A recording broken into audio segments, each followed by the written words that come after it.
महिलाओं के जो वीडियो वायरल हो रहे हैं, जो महिलाओं की इज्जत को शर्मसार किया जा रहा है, उस पर क्या कहना है? भैया बहुत अच्छा सवाल है आपका, क्योंकि इस बात की खुशी हुई कि सिर्फ मोदी जी के सवाल सुन के जो मीडिया इस तरीके से मोदी भक्त बनी हुई है, इससे मुझे बहुत दुख होता है। लेकिन मणिपुर मुद्दे पे जो आपने सवाल पूछा उसका जवाब मैं ज़रूर दूंगी कि मणिपुर में उस महिला अकेले के साथ हिंसा नहीं हो रही, जिन महिलाओं के साथ हो रही है वो हर एक महिला की इज्जत को तार तार करने वाली घटना है। जब आप इस घटना को देखते हो और एक महिला होने के नाते अगर आपके आंसू ना आ जाए तो ये बहुत छोटी बात है। मैं ये बताना चाहती हूँ कि महिला में इतना बड़ा मणिपुर में हिंसा हो जाती है, इतनी बड़ी घटना हो जाती है और मूक दर्शक बनी हुई भाजपा का एक भी नेता या एक भी मीडिया जाके उनसे सवाल नहीं पूछता। हैरान करने देने वाली बात है। और उसके बाद आप कहते हो कि मोदी जी दुखी। मोदी जी दुखी क्या होता है भैया? आप देश के प्रधानमंत्री हो, आपको तुरंत ऑर्डर लाना पड़ेगा, आपको तुरंत कुछ ना कुछ प्रतिक्रिया देनी पड़ेगी, आपको मीडिया के सामने जवाब देना पड़ेगा। मीडिया जाके सवाल नहीं पूछती। मणिपुर के खिलाफ घटना होती है, युवा कांग्रेस लगातार, राहुल जी लगातार आवाज़ उठाते हैं, आवाज़ दबाने का काम किया जाता है। महिलाओं को जेंट्स पुलिस मारती है, महिलाओं के कपड़े फाड़े जाते हैं, जेंट्स पुलिस महिलाओं के कुर्ते खींच के बैरिकेड से नीचे पटक देती है। ये सब सही है? ये सब सही है? संसद में बात होगी, 11 अगस्त की डेट दी है अमित शाह ने, देखिए मणिपुर पर ही। हाँ, बहुत बढ़िया है भैया, अपडेट दीजिए। मणिपुर का मैटर इतना सीरियस है, बात होगी। 11 तारीख को बात होगी। इतना बड़ा मुद्दा हो जाता है। क्या पहुंच गए आप उनके परिवार में गए? क्या आपने परिवार की, वो उन महिलाओं के, उनके परिवार के आंसू पोंछे, जानने की कोशिश की कि वहाँ पर क्या हुआ है? 11 तारीख को आपने एक अल्टीमेटम, एक बयान जारी दे दिया कि हाँ 11 तारीख को बात करेंगे। हिटलर शाही चल रही है देश के अंदर, हिटलर शाही चल रही है। ये हिटलर शाही नहीं है तो क्या है? अभी तक मणिपुर नहीं गए हैं, 3 महीने से ज्यादा हो गए, जो भी हिंसा हो रही है वहाँ पर। इस बात का सवाल तो भैया आप लोग को उनसे पूछना चाहिए। प्रेस जवाब क्यों नहीं मानती है? प्रेस के सामने कहाँ आते हैं? वो तो अपनी बात कह, वही बात है ना, तो प्रेस दिखाए ना कि वो मूक दर्शक बने हुए हैं। मोदी जी अमेरिका में देते हैं प्रेस को। हाँ, क्योंकि वहीं पर उनको वाहवाही चाहिए रहती है।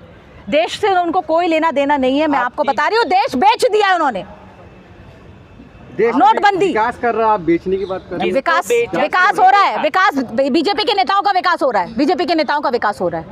इसमें देश का कोई विकास नहीं हो रहा। मणिपुर की हिंसा देख लीजिए आप, ये देश विकास है? आपका देश कहाँ जा रहा है? मणिपुर की हिंसा क्या कहेंगे आप? आपका देश कहाँ जा रहा है? आप भी देश के वासी है हमारे साथ। आप बोल रहे हैं देश बेच दिया, किसको बेचा, किसने देखा? अडानी, अंबानी, किसने नहीं देखा? किसने नहीं देखा? जो प्राइवेट कर दिया गया है सब कुछ, पूरा देश बेच दिया है। नोटबंदी कर दी जाती है, हिटलर शाही आती है। आज नोट बंद हो गए हैं, कल सुबह उठो पेपर में पता चलता है नोट बंद हो गए हैं। कल सुबह उठ पता चलो एक महिला का रेप हो गया है। कल सुबह पता चलता है एक छोटी बच्ची को घर से अपहरण कर लिया गया है।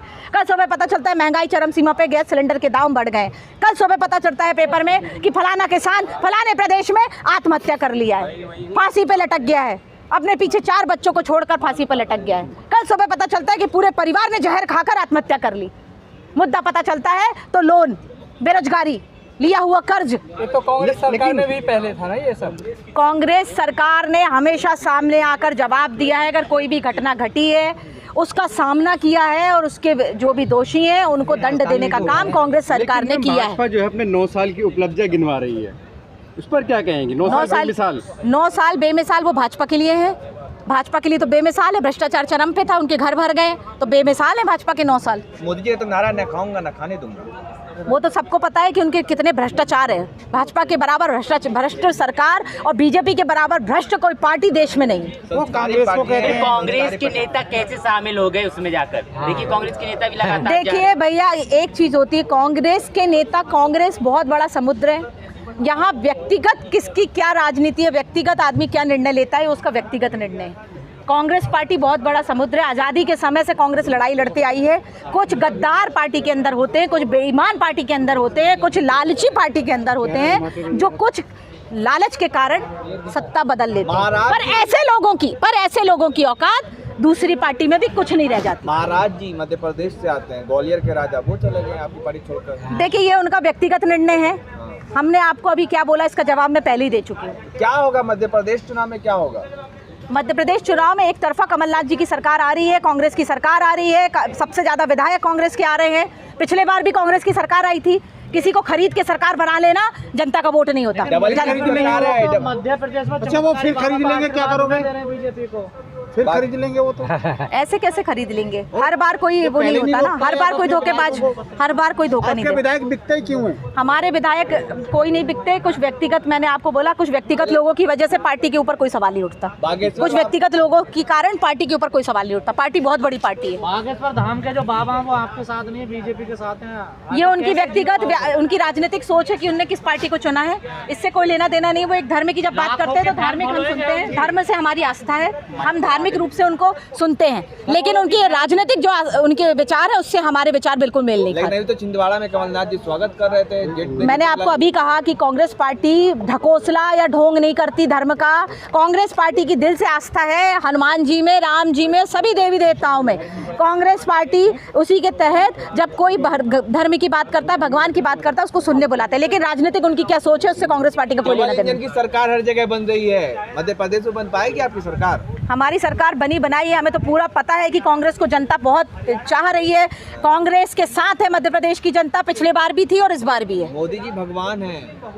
मोदी जी भगवान सिर्फ ऊपर वाला है, चाहे वो अल्लाह हो, चाहे जीसस हो, चाहे शिव भगवान भोलेनाथ हो या कोई भी हो, वो सब ऊपर वाला सिर्फ वही है और कोई भगवान नहीं बन सकता इसके अलावा। कांग्रेस भगवान की तरफ जा रही है और बीजेपी संविधान की तरफ जा रही है। योगी कह रहे हैं कि देश संविधान से चलेगा, किसी पाखंडवाद से नहीं चलेगा। मोदी जी से और योगी जी दोनों सिर्फ कह रहे हैं, कर कुछ नहीं रहे। सिर्फ कांग्रेस पार्टी संविधान की बात करती है और लोकतंत्र की बात करती है। कांग्रेस का जो कल्चर है वो संविधान और लोकतंत्र में ही जिंदा है। ईवीएम को लेकर तो कोई दिक्कत नहीं है 2024 में? बिल्कुल ईवीएम की मशीन है। अब मोदी जी जैसे मीडिया को खरीदे हैं भैया, जैसे अडानी अंबानी, सोशल मीडिया सब कैप्चर है, क्या पता किस टेक्नोलॉजी को ले आए वो, क्योंकि वो तो जिस तरीके से नई टेक्नोलॉजी राहुल जी को 2 साल के लिए फर्जी तरीके से संसद से बाहर किया था, तो ऐसे फर्जीपन बहुत भरा है उनके अंदर, कुछ भी कर सकते हैं। चीन से क्या रिश्ता है कांग्रेस का? क्योंकि ये मोहब्बत की दुकान में चीनी सामान मिलता हुआ दिखाई दे रहा है। देखिए क्या है, वो चीनी सामान मैंने तो नहीं खरीदा, तो मैं इस बारे में कोई कमेंट नहीं करूंगी, लेकिन बात ये है कि मोहब्बत की दुकान तो सबके लिए होती है,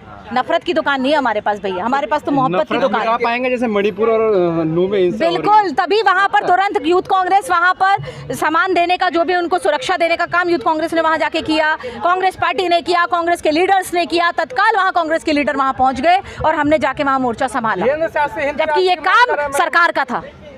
मैडम धीरेन्द्र शास्त्री से हिंदू राष्ट्र की मांग करें, क्या कहेंगे? धीरेन्द्र शास्त्री जी क्या मांग कर रहे हैं उससे मेरा कोई लेना देना नहीं है। मेरा काम है, मेरी पार्टी ने मेरे को सिखाया है कि आपको मुख्य मुद्दों पे लड़ाई लड़नी है, जनता की लड़ाई लड़नी है। फालतू बातों में समय बर्बाद नहीं, क्या मुद्दे हैं जनता के? फालतू बातों में समय बर्बाद देश में तो क्या मुद्दे राम राज आ गया मैम। राम राज्य आज नहीं आ गया भैया, इतिहास से राम राज्य था। ये क्या बातें करते हैं, मजाक बना रहे हैं क्या? देश का इतिहास पढ़ा नहीं है इन लोगों ने। राम राज्य सदियों से था। अपने यहाँ ये जैसे अभी कलयुग चल रहा है ना, युग चलते हैं। ये धर्म पे मैं भी बहुत देर बोल सकती हूँ भैया, लेकिन मैं धर्म पे बोलने मेरा कार्य नहीं है। लेकिन मैं आपको ये बता दूं कि राम राज्य आज से नहीं था, राम राज्य सदियों से चला आ रहा है और हमारी जो भावना है सीताराम बोलने की है। सीताराम बोलते हैं हम लोग, सीताराम, सियाराम, सियाराम, अच्छे सियाराम। मैडम आप चाहती हैं राम राज कायम रहे? आप चाहती हैं राम राज राम राज्य कायम क्या रहा है भैया? राम राज्य सदियों से चला आ रहा है। राम राज्य कोई आज कायम या फालतू के मुद्दे? चाहती है जहाँ सीता को परीक्षा देनी पड़े, अग्नि परीक्षा देनी पड़े, ऐसा राज चाहती है संविधान का जहाँ आपको? ये बीजेपी चाहती है, ये बीजेपी चाहती है, ये बीजेपी का राम राज्य, पर्सनल व्यक्तिगत राम राज्य। उस वाले राम राज में भी अग्नि परीक्षा देनी पड़ी ना एक महिला को। राम जी इसके पक्ष में बिल्कुल नहीं थे, और किसने? राम जी ने नहीं दी। ये व्यक्तिगत जो हुआ, देखिए वो इतिहास है, ये धर्म की बात है, इसको धर्म की बात को कोई संत से करना अच्छा रहेगा। हम जैसे युवाओं को ये संत करेंगे तो फिर कौन करेगा? हम तो इस बात का, महिला के हम सुरक्षा की बात कर रहे हैं। संविधान हमारा, मैंने क्या बात आपको बोली, जो संविधान और लोकतंत्र बोलता है कांग्रेस पार्टी उसको फॉलो करती है। देश में हम वही चीज करेंगे।